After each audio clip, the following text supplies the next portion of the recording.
DS classes में आप सभी स्टूडेंट का स्वागत है। मैं हूँ दीपिका साहू और आप सभी के लिए लेकर आई हूँ। कल की वीडियो में मैंने आप सभी को बताया था कि सेंटेंस क्या होता है और कैसे पहचानते हैं कि सेंटेंस है और उसके टाइप्स क्या होते हैं। अब सेंटेंस बनाते कैसे हैं, ठीक है। और सबसे बड़ी बात तो ये कि इंग्लिश में सेंटेंस कैसे बनाते हैं। जैसे मैंने कोई भी सेंटेंस लिया, कोई भी बात ली, मैं बोलूँ कि मैं खाना पका सकती ठीक है। मैंने बोला मैं खाना पका सकती हूँ। अभी आप देख रहे होंगे कि सेंटेंस इजिकल टू मैंने लिखा है क्या, subject, helping verb, main verb और ऑब्जेक्ट। ऐसा मैंने क्यों लिखा है, देखिए सेंटेंस जो है हिंदी में तो बहुत इजी रहता है, या मैं बोलूँ कि अपन को हिंदी में आता है, इसलिए हम लोगों को बहुत ज़्यादा इजी समझ आता है कि चलो हिंदी तो बहुत इजी है, मैंने बोल दिया खाना पका सकती हूँ क्या। लेकिन क्या रहता है, इंग्लिश में बनाना बहुत ज़्यादा डिफ़िकल्ट रहता है, क्योंकि हमारी इंग्लिश मतलब हम इंग्लिश डेली लाइफ में यूज़ नहीं करते हैं इसलिए। लेकिन ऐसा नहीं है, अगर आप बनाना चाहें तो बहुत आराम से, बहुत इजीली बन सकता है, बस आपको फोकस की देरी है, ठीक है। सो इस सेशन को, इस क्लास को बहुत ध्यान से पढ़िएगा, आपको टोटली समझ आ जाएगा कि सेंटेंस होता क्या है और कैसे इंग्लिश बोलने की शुरुआत की जाती है, ठीक है। अब देखिए, मैंने कभी भी कोई भी बात की, जैसे आपने आपकी फ्रेंड की चुगली करी, या आपने किसी को डांटा, या आपके मम्मी पापा ने आपको कुछ एडवाइस की, तो उसमें क्या रहता है, एक सब्जेक्ट रहता है, सब्जेक्ट लाइक पर्सन। समझ रहे हैं आप। सबसे पहले इसी चीज़ को पढ़ने वाले हैं। सेंटेंस के अपन अलग अलग प्रकार पढ़ेंगे। सेंटेंस में सब्जेक्ट क्या होता है, हेल्पिंग वर्ब क्या होती है, मेन वर्ब क्या होती है और ऑब्जेक्ट क्या होता है। क्या इनको ऐसे ही लिखते हैं और इनको ऐसे लिखते हैं, तो क्यों ऐसे लिखते हैं, ठीक है। क्या रहता है, हम लोग समझ नहीं पाते हैं कि कहाँ क्या लिखें, और कुछ बच्चे तो मेन वर्ब और ऑब्जेक्ट में बहुत ज़्यादा कंफ्यूज होते हैं, ठीक है। अब जैसे कि मैं सबसे पहले अपना सब्जेक्ट उठाती हूँ। मैं ये सेंटेंस आपको आखिरी में बना के बताऊँगी ताकि आपको समझ में आए और आप खुद भी बना सकें। सबसे हम 1 नंबर पे लिखते हैं अपना सब्जेक्ट, इसी को आज अपन पढ़ेंगे। इसके बाद हेल्पिंग वर्ब, फिर मेन वर्ब, फिर ऑब्जेक्ट, ठीक है। जो सेंटेंस होता है उसमें सब्जेक्ट का क्या रोल होता है, ठीक है। देखिए, सब्जेक्ट का जो रोल होता है ना भाई, बहुत ही इजी एंड मैं बोलूँ कि बहुत आसान रोल होता है। कि जैसे कि मैंने कहा कि सब्जेक्ट है भाई, तो सब्जेक्ट का मतलब ये है कि आप जो सेंटेंस बोल रहे हो, जैसे आपने हिंदी में कोई भी सेंटेंस बोल के देखिए, आप किसी पर्सन की बात करेंगे, फिर उसके बाद उसके बारे में कुछ बात करेंगे, और उसे ख़त्म करने के लिए हूँ या फिर सकता है, चाहिए, ऐसे वर्ड का इस्तेमाल करते हैं। जब आपको बंद करने के लिए, सेंटेंस को रोकने के लिए जिस चीज़ का इस्तेमाल आप लोग करते हैं ना, जिस चीज़ का आप सहारा लेते हैं, हेल्प लेते हैं, वही होती है क्या, आपकी हेल्पिंग वर्ब। क्या होती है, आपकी हेल्पिंग वर्ब। क्लियर हुआ। अभी देखिए, जो पर्सन की बात कर रही हूँ, जो पर्सन होता है वो आपका सब्जेक्ट हो जाता है। जब आप, जैसे आप कोई भी सेंटेंस अपने ही मन में बोल के देखिए और मुझे कमेंट में लिख के बताइए। जैसे आपने बोला दीदी आप ये अच्छा से मतलब अच्छे से नहीं पढ़ा रही हो, दीदी हमें आपकी वीडियो अच्छी लग रही है, दीदी आप थोड़ी सी इस बारे में वीडियो लाइए। तो जो आप दीदी दीदी दीदी मैडम मैम बोल रहे हैं, वो किसी इंसान को, किसी पर्सन को, इट मीन्स मी, कि मुझे ही तो बोल रहे हैं ना, तो आपने किसी का यूज़ किया फर्स्ट में। देखिए, सेंटेंस जो होता है 3 चीज़ों से मिलके बनता है। आप उसमें पर्टिकुलर किसी की बात कर रही हो, उसके बारे में बात कर रही हो, और सहारा लेके बात कर रही हो उस सेंटेंस को ख़त्म करने के लिए, ठीक है। और जो फर्स्ट में रहेगा ना, वो आपका सब्जेक्ट ही रहता है। जैसे मैंने बोला मुझे पेन चाहिए, हाँ तुम यहाँ क्या कर रहे हो, तुम वहाँ क्यों नहीं गए, हम क्रिकेट खेल रहे हैं, हमें वहाँ जाना है, हम लोग लेट हो रहे हैं, हमें स्कूल जाना है। वे ऐसा क्यों करते, उन्हें ऐसा नहीं करना चाहिए।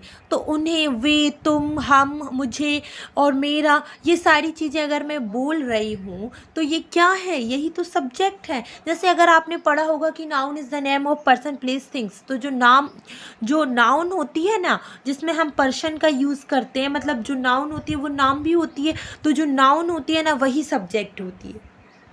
लेकिन ये चीज़ सिर्फ पर्सन में ही वो है, बाकी अगर आप बात करते हैं किसकी, थिंग्स की और प्लेस की, तो वो आपका ऑब्जेक्ट में चला जाता है। देखिए मैं आपको क्लियर करके बताती हूँ। पहले आपने देखा कि सब्जेक्ट क्या है, और जिस सेंटेंस में उसे एंड करने के लिए जिस चीज़ की सहायता की आवश्यकता होती है, सहायता की नीड होती है, दैट मीन्स वो क्या है, आपका हेल्पिंग वर्ब है।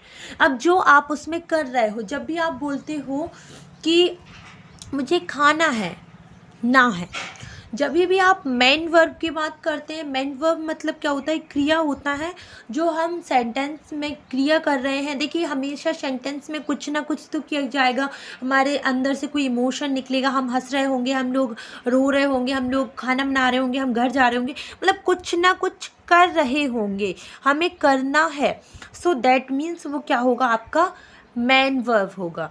क्या होगा भाई, वो आपका मेन वर्ब होगा। ठीक है, हो गया।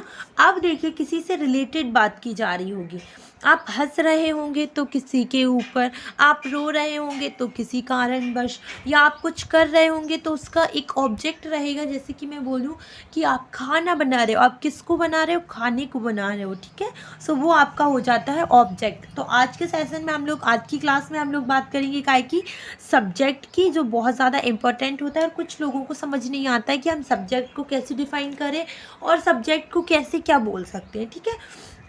सो जो फर्स्ट में आता है वो सब्जेक्ट होता है, और हमेशा सब्जेक्ट को आगे लिखा जाता है अगर हम अफर्मेटिव नेगेटिव की बात करते हैं तो, ठीक है। देखिए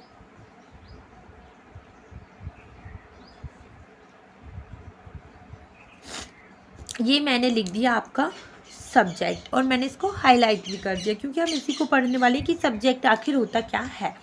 देखिए सब्जेक्ट, जिस सेंटेंस में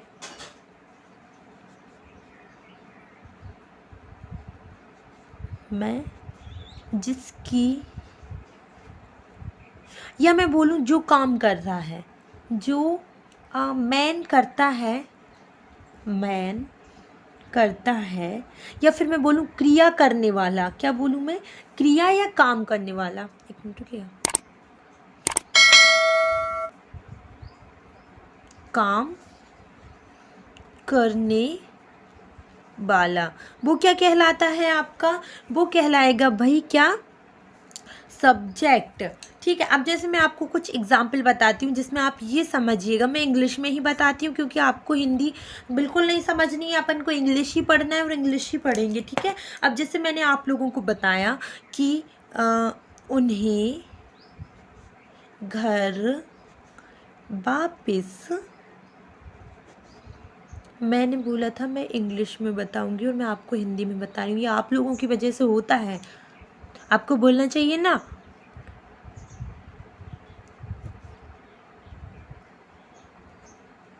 उन्हें घर वापस जाना चाहिए, ठीक है।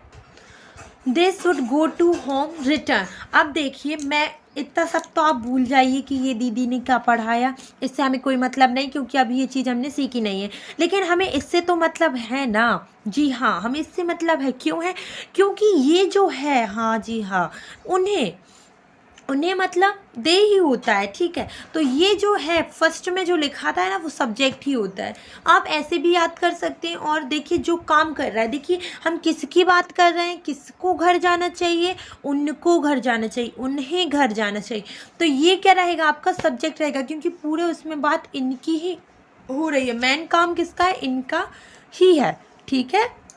चलिए अभी तो हमने देख लिया कि सब्जेक्ट का क्या रोल होता है, सब्जेक्ट को कैसे पहचानते हैं, सब्जेक्ट कितने होते हैं ये और पढ़ लेते हैं, फिर इसको एंड करते हैं, ठीक है। फिर अगले सेशन, अगली क्लास में आपको मैं बताने वाली हूँ कि हेल्पिंग वर्ब को कैसे पहचानते हैं, हेल्पिंग वर्ब कितनी होती है, क्यों होती है, क्या होता है, ठीक है। तो देखेंगे अभी हम लोग कि सिंगुलर में कौन कौन से सब्जेक्ट होते हैं, प्लूरल में कौन कौन से होते हैं। देखिए सब्जेक्ट, देखिए सब्जेक्ट का मतलब हम समझ गए, पहचानेंगे कैसे वो भी हम समझ चुके हैं, ठीक है।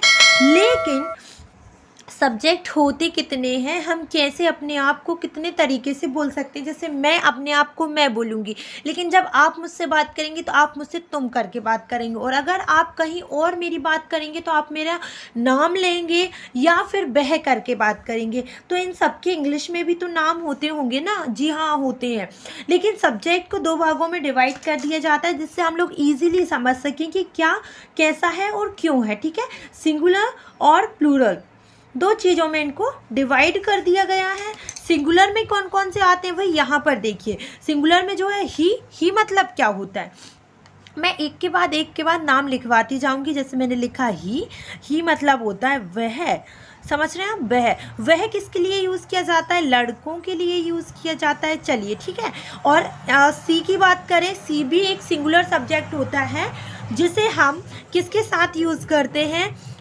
वह ही होता है इसका मतलब, लेकिन हम लड़की के साथ यूज़ करते हैं। जब हम वह करके, जैसे मैं बोलूँ कि वह लड़का जो है बहुत समझदार है, तो आप कैसे समझे, समझदार है से तो आप समझ गए, लेकिन आप इंग्लिश में कैसे पता करेंगे कि हमें क्या लगाना है।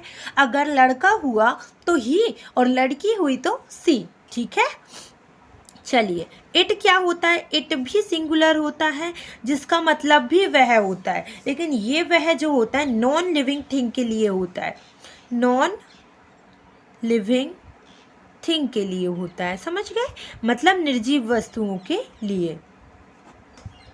ठीक है, क्लियर। अभी हम लोग देखेंगे कि भाई आगे जो नेम है वो क्या हो सकता है। देखिए नेम किसी का भी नाम हो सकता है, जैसे मैंने लिखा सीमा, आपने लिखा मीना, आपका नाम क्या है आप कमेंट सेक्शन में बताइए। ठीक है, तो ऐसे किसी का भी नाम वो भी सिंगुलर ही माना जाता है। ठीक है, अभी देखिए यहाँ तक तो हो गया आपका सिंगुलर की बात। ठीक है, अगर मैंने बोला द बॉय, द गर्ल, ये सब भी सिंगुलर में ही आते हैं। अब हम देखेंगे प्लूरल सब्जेक्ट क्या होते हैं। चलिए अभी हम देखेंगे कि प्लूरल सब्जेक्ट क्या होते हैं। आखिर ये किस बला का नाम है, किसी बला का नाम नहीं है, बहुत ही इजी है और बहुत ज़्यादा इंटरेस्टिंग है। एक बार हम लोग कुछ चीज़ समझ लेना फिर तो हम किसी को भी पढ़ा भी सकते हैं और समझ भी सकते हैं। ठीक है, प्लूरल सब्जेक्ट कौन कौन से होते हैं भाई। प्लूरल सब्जेक्ट में सबसे पहले तो वी आता है। वी मतलब क्या होता है, वी मतलब होता है आपका हम, इसके बाद आपका यू आता है। देखिए यू लगता सिंगुलर है लेकिन ये प्लूरल के साथ ही यूज़ किया जाता है, एज अ प्लूरल ही आपको सब्जेक्ट में यूज़ किया जाता है।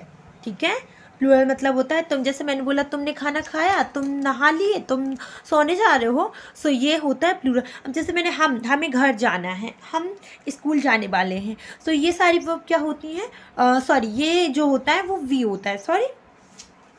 ठीक है, अभी देखते हैं दे।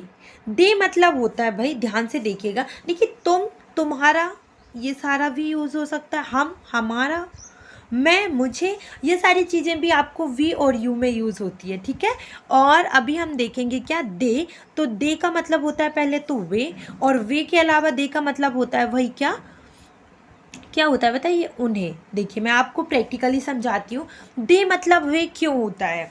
देखिए मैंने बोला कि वे कहाँ जा रहे हैं, तो वे मतलब वो लोग बहुत, एक तो हो नहीं सकता, दो भी नहीं हो सकते, बहुत सारे वो, इसीलिए हम उनको बे करके बुला रहे हैं। ठीक है, या हम कई बार बोलते हैं उन्हें कोई काम नहीं है क्या, उन्हें मतलब बहुत सारे। ठीक है, एक कन्फ्यूज़न और मतलब हो रहा होगा आपके माइंड में, तो मैं उसको भी क्लियर करना चाहती हूँ। देखिए वह मतलब उसका भी होता है, हम बोलते हैं उसका माइंड ठीक नहीं है, उसको ना बोलने में प्रॉब्लम आती है, और उसकी, उसकी इसमें यूज़ होता है। कई बार हम लड़का लड़की को उसका और उसकी से भी बोलते हैं, तो उनके लिए भी हम ही या सी ही यूज़ करते हैं। देखिए इंग्लिश में कितने सारे नाम अलग अलग हैं, लेकिन सॉरी हिंदी में कितने अलग अलग नाम हैं, लेकिन इंग्लिश में कितनी अच्छी बेचारी ही और सी में ही कन्फर्म है कि भाई अब इसके बाद कुछ नहीं। ठीक है, अभी देखना आई है। अब आई तो बोलेंगे कि दीदी आई मतलब तो मैं होता है, बचपन से पढ़ते आ रहा है, मैं आई गो टू टॉयलेट में, लेकिन मैं जो है आपको लग सिंगुलर रहा है, लेकिन एज अ प्लूरल ही वो होता है यूज़ आपका सेंटेंस में। जब भी आप प्लूरल यूज़ करेंगे ना तो आपको प्लूरल ही में हेल्पिंग वर्ब यूज़ करनी पड़ेगी। ठीक है। अब हेल्पिंग वर्ब आप लोग इतना माइंड पे जोर मत डालिए, मैंने आपको कितने सारे के सारे सब्जेक्ट के नाम बता दिए और अलग अलग डिफाइन भी कर दिया है कि कौन सा सिंगुलर सब्जेक्ट होता है, कौन सा प्लूरल सब्जेक्ट होता है, ठीक है। इसके बाद मैं आपको एक चीज़ और बताना चाहूँगी कि इसमें भी ऐसा होता है, एज अ इन्फॉर्मेशन आप समझ लीजिए। और इनको क्या है, पर्सनल नाउन के नाम से भी जाना जाता है। जो आप सब्जेक्ट पढ़ रहे हैं ना, इनको किसके नाम से जाना जाता है भाई, पर्सनल नाउन। देखिए इधर देखते हैं, ठीक है, पर्सनल नाउन के नाम से भी जाना जाता है। तो कभी किसी ने ऐसा बोला तो आप ये मत सोचना कि अरे उन्होंने तो ऐसा पढ़ाया था। तो फर्स्ट पर्सन के नाम से जाना जाता है किसको, आपके बताइए आई और वी को, इनको हमेशा फर्स्ट पर्सन बोला जाता है, ठीक है। इसके बाद हमारा सेकंड पर्सन कौन होता है, सेकंड में हमेशा यू आता है, ठीक है। और थर्ड पर्सन किसको बोला जाता है,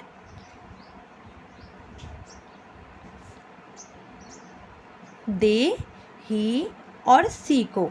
क्लियर। देखिए मैंने ये इसलिए बता दिया कि एज अ इन्फॉर्मेशन आपको याद रहेगा कि फर्स्ट पर्सन, सेकंड पर्सन और थर्ड पर्सन किसे बोलते हैं, लेकिन ऐसा नहीं है, बाकी इतना ही समझ में आना चाहिए। अब देखिए मैं आपको छोटा सा होमवर्क देती हूँ, आपको वो क्लियर करना पड़ेगा, जिससे हमें ये समझ में आ सके कि आपने जो पढ़ा है वो आपको समझ में आया कि नहीं।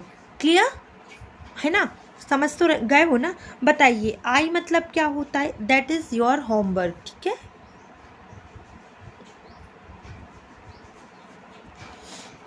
डेट डाल लेना और कमेंट सेक्शन में सारा का सारा होमवर्क का उत्तर मेरे को लिखना, ठीक है।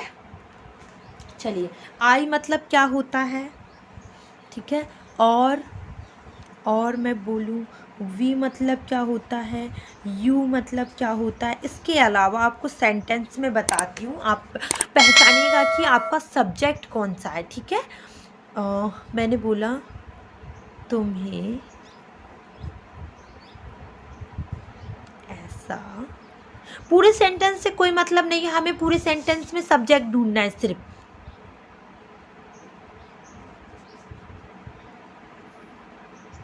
बोलना चाहिए, ठीक है। मैं खाना बना लेती हूँ,